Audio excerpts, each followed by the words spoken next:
تایبەت بەوەی کە ئەمڕۆ 20 ساڵ تێپەڕ دەبێت بە پرۆسی ئازادی عێراقدا کە بە سەرۆکایەتی یاخود بە ڕاببەرایەتی ئەمریکا لەگەڵ بەریتانیا و چەند وڵاتێکی هاوپەیمانی دیکە ئەم پرۆسەیە لە عێراقدا ئەنجام درا لە 23 2003دا لە پاش ئەوەدا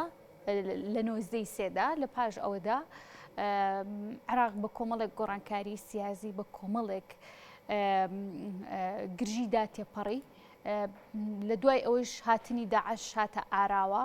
کۆمەڵێک گرژی دووبارە هێنایەوە نێو عێراق کە عێراق لە 2003 و تاکو ئێستا نەیتوانی وەسەقامگیریەکی هەم ئەمنی هەم سیاسی بەخۆ ببینێت لە پاش تێپەڕبوونی ئەم 20 ساڵەدا چی بۆ گەلی عێراق کراوە و گەڕانەوەی پێگەی عێراق لەسەر ئاستی نێودەوڵەتی لەسەر ئاستی هەرێمی چی بۆ کراوە و چی دەکرێت بۆ ئەوەی کە عێراق بە شێوەیەکی گونجاو مامەڵە لەگەڵ هاوسێکانی لەگەڵ هاوپەیمانەکانی دابکە هەر ئەم ڕۆژ بەم بۆنەیەوە کۆنگرەیەکی تایبەت لا بەختا ڕاگەیەنرا تێدا محەممەد شیع سوودانی سەرۆکوەزیرانی عێراق بەشداری تێدا کرد و وتاریشی هەبوو چەند چالاکیەک بەڕێوە چوون و باسی لەوە کرد کە ئەیانەوێت عێراق بەرەو هێورکردنەوەی زیاتر بەرن عێراق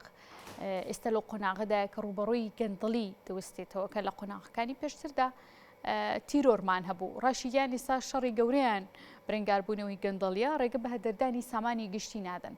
و کۆمەڵێک شتی دیکە لەسەرم بابەتە لەگەڵ بەڕێز حەیدەر بەرزنجی کە بەڕێزیان وەک چاودێرێکی سیاسی ڕاستەوخۆ لە بەغدادەوە میانمانە گفتوگەی زیاتر لەگەڵەوەدا دەکەم بەڕێز کاک حەیدەر زۆر سپاس بۆ ئامادەبوونت و خۆشحاڵم کە لەگەڵمانە ئامادەی و جارێکی دیکەش خۆشحاڵم کە من لە بەرنامەکانی پێشترا بە عەرەبی لەگەڵ جەنابتا گفتوگۆمانە کرد بەڵام ئێستا جەنابەت بە کوردی گفتوگەکانی لەگەڵ ئێمەدا ئەنجام دەدەیت دووبارە سپاس ماندوو نەبی دەبێت سەرنجی جەنابە بزانم هەم جەنابەت ئێستا لە کۆنگرەکەیت کۆنگرەکە چۆن بەڕێوە چوو لە باش 20 ساڵ ئێستا عێراق چۆن هەڵدەسەنگێنن زۆر سپاس بۆ بەڕێزت بۆ کەناڵەکەتان بەڕاستی لە دوای 20 ساڵ جەنابەت وتوتە پێشتر استقراری سەقامگیری نەبووە بەهۆی قاعیدەوە داعش بەڕاستی بە ئەمریکا بەرنامەی نەبووە کە چۆن بتوانێ عێراقێکی استقرارێک بۆ خۆی ببینێ ئەم هەموو مەشاکیل و کێشەیەکی ئەمنی و کێشەی اقتصادی و کێشەی لە نێوانی پێتەکەتەکانی عێراقەوە وردە وردە لە دوای 20 ساڵە ئیمڕۆ گەشتونە قۆناغێک و مەرحەلەیەکی استقرارە بەخۆی ئەبینێت ئیمڕۆ لە وەزعێکی پێشکەوتووی سیاسیە ئەم هەموو مەرحەلە و قۆناغە بڕاوە بەڕاستی نەیانتوانی نەلانە سیاسیەکانی عێراقی نە مجتەمەعی دووەلی کۆمەڵەی دووەلی و ئیقلیمی خۆت جەناب تەزانێت تەدەخولاتی زۆر بووە بەداخەوە سراعی سیاسیە نەیهێشتووە بناغەیەکی دروستکەین کە بتوانیت عێراق بەرەو پێش بەرین بەڵام ئیمڕۆ هەمووی ئیرادەیەکی هەیە بە تایبەتی ئەو کێشە و مەشاکلەی داخلیە لە نێوانی هەرێمی کوردستانە و لە نێوانی بەغایە وەکو حکوومەتی ئیتیحادی لە بڵێن سەرۆکی وەزیران محەممەد شیع سوودانی ئیرادەی ئەوەی هەیە و لە حیواری سلێمانی وتیەتی دیسانەوە کە ئیرادەمان هەیە بە یەکۆ ئیشەکەین عقدەی نییە بەرامبەری کورد عقدەی نییە بەرامبەری نەتەوەی کورد عقدەی نییە چۆن بتوانین وەکو بە یەکۆ ئیشکەین و بناغەیەکی دروستکەین بڵێ باشە کاک حەیدەر دەزانین کە هەمووان دڵێن ئیرادە هەیە بۆ گەندەڵی بۆ پرسی تیرۆرش کە لە ڕابردوودا دەوترا قۆناغ بە قۆناغ هەموو حیزبە سیاسەکانی ئامادەی دەردەبڕن بۆ گفتوگۆ بەڵام بۆچی میکانیزمە گونجاوەکە تا ئێستا نەدۆزراوەتەوە و پێویستە ئەم حکوومەتەی محەممەد شیع سوودانی کە خۆی وەک باسی لەوە کردو چەند جارێک بەڕێز محەممەد شیع سوودانی باسی لەوە کردووە کە ئەوان دەیانەوێت عێراقێکی سقامگیر بێ عێراقێک بێت کە ڕوبەڕووی گەندەڵی ببێتەوە پێویستە یەکەم هەنگاو بۆ چاکسازی و بۆ جێبەجێکردنی ئەم بابەتانە لە چیەوە بێت و بە چ میکانیزمێ بکرێت طبعا جەنابتان ئەزانن 20 ساڵی ڕابردوو مەشاکل و کێشەی 20 ساڵی ڕابردوو بە 4 مانگ حەل ناکرێت ئەوش مبرر نییە بەڵام بەڕاستی ئەگەر قیاسی کەین و پەراوردی کەینەوە لەگەڵ حکوومەتەکانی ترەوە لەگەڵ حکوومەتی پێشوو بڵێن فەرقی زۆرە هەنگاوەکانی زۆر چۆتە پێشەوە ئەو خلاف و سراعی سیاسیە ئیمڕۆ نایبینین ام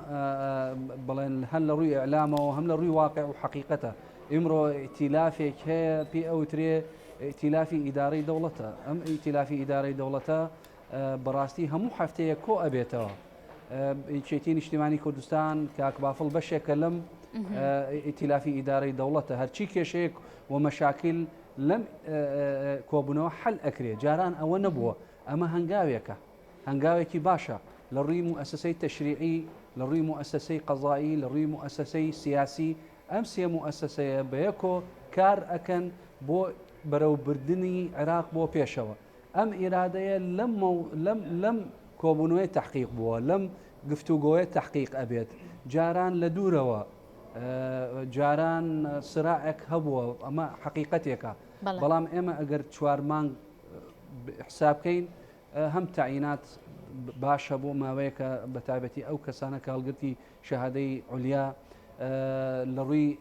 مشاريع لروي استراتيجيه لروي نوت وغازه اما هموي اراديكي حقيقي هنگاويكي جدي چۆتە پێشەوە ئەمە فەرقەکەی اینجا هیچ حزبێک نایەوێت کێشەیەک و مەشاکیلی بۆ خۆی دروست کات بەڕاستی بەڵێ بەعزە حزب وا هەیە دانانیشێ بەردەوامە لە سراعە و ئەزانی سراعکردنە بەس بۆ خۆی سراعکردن ئەمێنێتەوە لەسەر حزبایەتی و طبیعیە ئەمە شتێکی طبیعیە بەڵام نەگاتە مەرحەلەیەکی ئەوەیە کە هاوڵاتی زەرەرمەند دەبێت هەمووی لایەنە سیاسەکان تێگەشتون کە ئەبێ مەرحەلەیەکی جددی و لاپەڕێکی تر نیۆ بکەنەوە چونکە بەڕاستی هاوڵاتیش تەحملی نەماوە باشە لە پاژەم 20 ساڵە عێراق چی کردووە بۆ ئەو پەیوەندیە دیپلۆماسی گرنگانی کە سوود بە خاکی عێراق و سەروەری عێراق دەگەێنێت و لەسەر ئاستی هەرێمیش ئەقلیمیش عێراق و حکومت دوای حکومت توانی ویانە هاوپەیمانێتیەک لەسەر ئاستی نێودەوڵەتی و ئەقلیمی دروست بکەن کە لە بەرژەوەندی عێراقا بێ لەم مەرحەلەیە بەڵێ لە مەرحەلەی ڕابردوو ئیش لەسەر کرا بۆ ئەوە یعنی لە زەمەنی حکوومەتی سەید عادلە پێشتر لە زەمەنی حکوومەتی حەیدەربادیە ئێستا لە زەمەنی حکوومەتی محەممەد شیع سوودانیە ئمڕۆ اتفاقێک و ڕێکەوتنێک لە نێوانی جمهوری ئیسلامی ئێران و عەرەبی سعودیە ئەمە هەر نەبووە پێ ساڵی 20 ساڵی ڕابردوو سراعێک بەردەوامە ئەمە عێراق بەشێک لەو ئیتیفاقە وإمرو زيارتك مهمة للعراق مسؤولي نتوي اجتماعي بلين أمني أسايشي اجتماعي إيران لعراق بلين أما هنگاويكي أساسا هم لري أويك علاقات مع لقل ولاتاني ترو لأوروبا لقل أمريكي شابه همان شيء عراق شي أبيت نايبت ولاتاني إقليمي ودولي تدخلي تيابك أيوة علاقاتك ڕێکوپێک و لەسەر ئاستی ئیسفادەکردن و تەبادلی منفعە بپێ ئەوترێت لە بینیانە دروست ببێت ئەمە مهمە ناچێتە لایەکە ینی لایەنگری لایەکە نابێت بحساب بکرێت لەسەر ئێران حساب بکرێت لەسەر ئەمریکا حساب بکرێت لەسەر خەلیجە ئەوە عێراق نایەوێت ئەوێت لاپەڕێکی تازە دروستکات و فعلا ئیمڕۆ هەست ئەەکەین کە لە ڕووی علاقاتی دیبلوماسی و عێراق پێشکەوتووە ئەم هەموو زیارەتکردنی وڵاتانە سەرۆکی وڵاتانە بۆ عێراق خۆی سەرۆکی وەزیرانە محەممەد شیع سوودانی جەنابتان ئەزانێت چۆتە ئەڵمانیا چۆتە وڵاتانی عەرەبی طبعا بدایەتەوە و ئاخرەکەی چۆتە هەرێمی کوردستان طبعا ئەمە وردە ئەم میکانیزمی علاقاتەکەیش ئەساسە چونکە ئێمە ناتوانین عێراق بەتەنیا نییە چواردەورمان مهمە ئەبێ علاقاتێکی ڕێکوپێک دروستکەین و بەڕاستی ئەمە پێمان خۆشە کە ڕێکەوتنێکی لە نێوانی دوو وڵاتی سراعەکەی دەوری هەیە لەسەر عێراقا دەورێکی سەلبی هەیە ئمڕۆ لە عێراقا دانیشن و بەیەکۆ گفتوگۆ ئەکەن و مەسلحەتی عێراق پێش ئەخرێت ئەوە مهمە بەڕاستی باشە کاک حەیدەر دەزانین کە عێراق لە ڕابردوودا بە کۆمەڵێک ناخۆشی هاو کە تا ئێستاش گەلی عێراق خەڵکی عێراق بە هەموو پێکاتەکانیەوە ماندوون چ تیرۆر قاعدە هەبوو دواتر داعش هەبوو ئێستاش ڕاستە کۆنتۆڵی داعش کرا و داعش نەماوە و شەڕە پارتیزانی بچووکانە نەبێت کە کێماڵ دەکرێن بەڵام هێشتا عێراق لە بەردەم تەحەدیەکی دیکەیە ئەویش ئاساییکردنەوەی ڕەوشی ئابووری و بە تایبەتی لە نێویشیان داوزە و پرسی سیاسی ڕێککەوتن و گفتوگۆکردن لەسەر کۆمەڵێک پرسی گرنگ لەگەڵ هەموو لایەنەکاندا لەم کابینەی حکوومەتدا چاوەڕێ دەکرێت ئەم کێشانەکەم بێتەوە و لە نێویشیاندا کێشەکانی هەرێم و بەغداد. بەڵێ بەڕاستی برسیارێکی مهمە، زۆر سپاس. مەسروعی تەحەدیکردنی اقتصادی خۆی یەکەم تەحەدیە کە لە بەرامبەری ئەم حکوومەتەیە بەڕاستی هەنگاوێک و بەرنمەیەکی استراتیجی هەیە، یعنی تەطبیقی شیەکات لەسەر ئەرزی واقع بە هاوکاریکردنی لایەنە سیاسیەکانە. ئەگەر حکوومەت بە تەنیابێ ناتوانێت هیچ بکە، بەڵێ لایەنە سیاسەکانی ترەوە هاوکارن و من ئەزانم چۆن هاوکاریکردنی ئەم حکوومەتەیە بە هەموو شێوازێکە بۆ استقرارێکی اقتصادی بۆ خۆی ببینێ. بەڵێ استقراری اقتصادی استقرارێکی ئاسایشی دروست هەبێ، استقراری اقتصادی استقرارێکی علاقاتێکی دیبلوماسی لە نێوانی وڵاتانی دراوسێ و وڵاتانی دەرەوە. ئەم تەوازونە لە نێوانی اقتصادەوە کە مەسلحەتی ئەو وڵاتانەیە ئیتر ئۆروپا بێ دەوروبەرەکەمان بێ پارێزرا بێ لە عێراقا، ئەوە مهمە. ئمڕۆ کێشەی لە نێوانی حکوومەتی هەرێم و لە نێوانی حکوومەتی ئیتیحادی بەرەو حەلبوون ئەڕوا، نەک ئەوەش. حکوومەت وەکو سەرۆکی وەزیرانی محەممەد شیع سوودانی هاتۆتە بۆ هەولێر و هاتۆتە بۆ سلێمانی بۆ ئەو کێشانەی لە نێوانی هەولێر و سلێمانی حەلکات، چووکە تەفریقەکردن و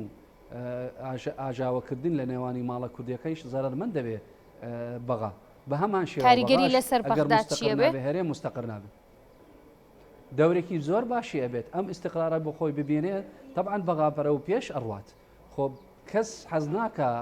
ئەم مەشاکلە دروست ببێ لە ناو هەرێمە. و من چەند جار وتومەتەوە تکاتان لێ ئەەکەم دانشن، تکاتان لێ ئەەکەم بە کێشە و مەشاکلەکان حەل ببێتەوە، چونکە ئێمە بەڕاستی استقرارێکی اقتصادی بۆ خۆی ببینێ هەرێمی کوردستان بە هەمان شێوە بەغاش استقراری خۆی ئەبینێت. ئمڕۆ ئەم کێشە و مەشاکلە بەرەو حەلبوون ئەڕوە، ئیرادەیەکی جدی هەیە. بەڕاستی من لەگەڵ جەنابی کاک بافڵ سەرۆکی یەکێتی نیشتیمانی کوردستان قسەمان کردەوە، ئەوش دەستی کراوەیە و ئەڵێ بەردەوام لە حەلکردنە و بەردەوام لە گفتوگۆم و ئیستعدادی ئەوەمان هەیە و ئامادە ئەوەمان هەیە دانیشن و کێشەکانی هەمووی حەلکەین. ئەم ئیستعدادە بۆ خۆی هەنگاوێکی جدی بەرەو حەلبوونی هەموو کێشە و مەشاکلەکانە هەم لە ناوی هەرێمە هەم لە ناو بەغا. بەڕاستی یەکێتی نیشتیمانی کوردستان دەورێکی باشیشی هەبووە لە تەشکیلکردنی حکوومەتە، لە نەهێشتنی مەشاکل و کێشەیەکە لە ناوماڵە شیعەکەش بە تایبەتی، و ئێستاش دەوری ئەوە هەیە کە لە ناو حکوومەتیشە کە دەوری ببینێت ئەو کێشە و مەشاکل لە ناو هەرێمە حەل بکرێتەوە. باشە.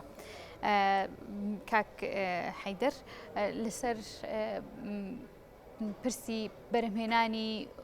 غاز لە نێو خۆی عێراقدا ئەمە هەنگاوێکی نوێی کابینەکەی محەممەد شیع سوودانی دەبێت بۆ زیاتر سەربەخۆیی عێراق، بۆ زیاتر کۆنتڕۆڵکردنی وزە لە ناوخۆی عێراقدا. ئەم هەنگاوی سوودانی عنی پێتان وایە سەرکەوتوو بێت لە دوای 20 ساڵ کۆمەڵێک گۆڕانکاری دەوترا بەڵام جێبەجێ نەدەکرا. ئەم بابەتی کە ئێستا ئوروژێنرا و باسی لێەوە دەکرێت دەچێتە بواری جێبەجێکردنەوە سوودی بۆ عێراق و گەلی عێراقی چی دەبێت؟ جێبەجێ کراوە. ئەوە چوار شەریکەیەکی چوار حەقلی غازشی دراوە بە شەریکێکی ئیماراتیە و دیسان و شەریکاتێکی تریش هاتۆتە پێشەوە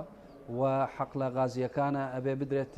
بە شێوازێکی عادلانە و بە شێوازێکی کە عێراق استفادە بلیەکە. بەڵێ سەروەتێکی باشمان هەیە لە ڕووی غازەوە و بە تایبەتی لە منتقەی سلێمانیە ئەمانەوێت وەکو حکوومەت وەکو گەل ئیسفادەیشی لێ بکەین ئەو کێشە و مەشاکل بە جدی هەنگاوێکی باش چۆتە پێشەوە و حەز ئەەکەین کە ئەم کێشەی بە کۆتایی پێبێنێت و ئەمەش وعدی لەسەر دراوە لە تەفاهمکردنە لەگەڵ کۆمەڵی کۆمپانیای نیودەوڵەتیە